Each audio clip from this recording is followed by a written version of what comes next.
So of course, there's always some when I go to sleep.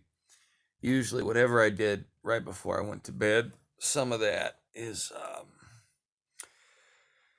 some of that replays itself. So I'm not usually interested in those dreams because I mean it's just a rehash of whatever I watched before I went to bed. I watched a couple North Korean or South Korean movies. I've been into Korean cinema. I mean, there's no wokeism. I guess it's in some of it, but most of it is just decent writing. So the duality of the North and the South makes for a duality in most of their films. I think it's a subconscious thing.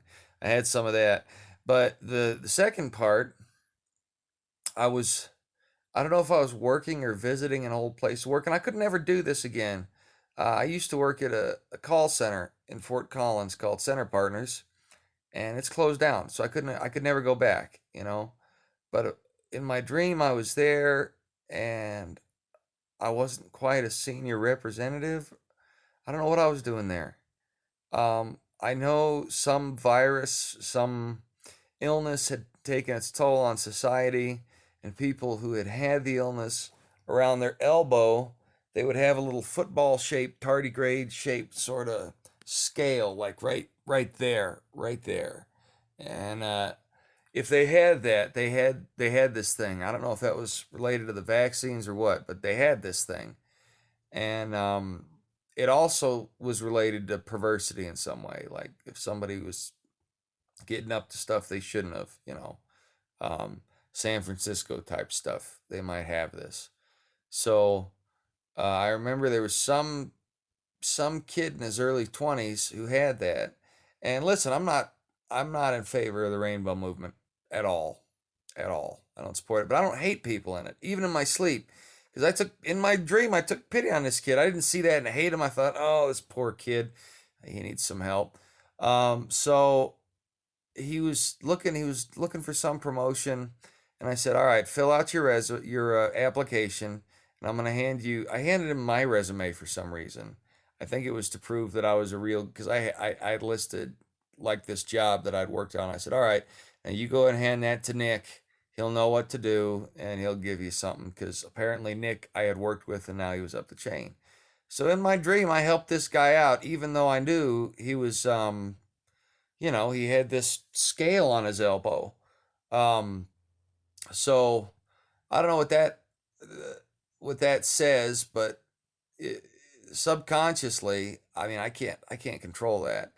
So that happened, um, and it was like the old Center Partners office, and they're closed down now. What they did is sucked. They were a middleman agency that really did a bad job. And then I was at this stadium. It was a small stadium, like imagine a football stadium, but for gerbils, but the same scale. So, 50 feet across, 50 feet wide, bowl shape, and ellipse. And it was over a cliff.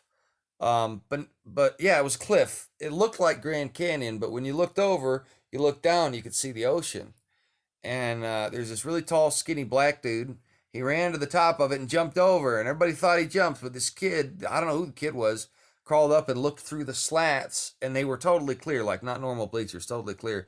And you could see the dude just hanging on there, and he was playing a prank on everybody, and he was laughing. And then I played some prank.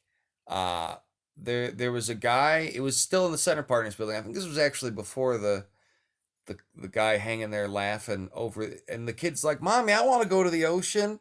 She's like, "No, you can't go to the ocean. This guy's crazy." But while we were still at the old Center Partners building, it was my old pit boss from the coal mine I used to work at. He was a chunky little man with just a mustache, and he was there with two ladies, and I don't think they were really interested in him. I think he was buying them lunch or something. But I had a grudge with him, so I went over to the table and pretended. I don't know why I did this in my dream.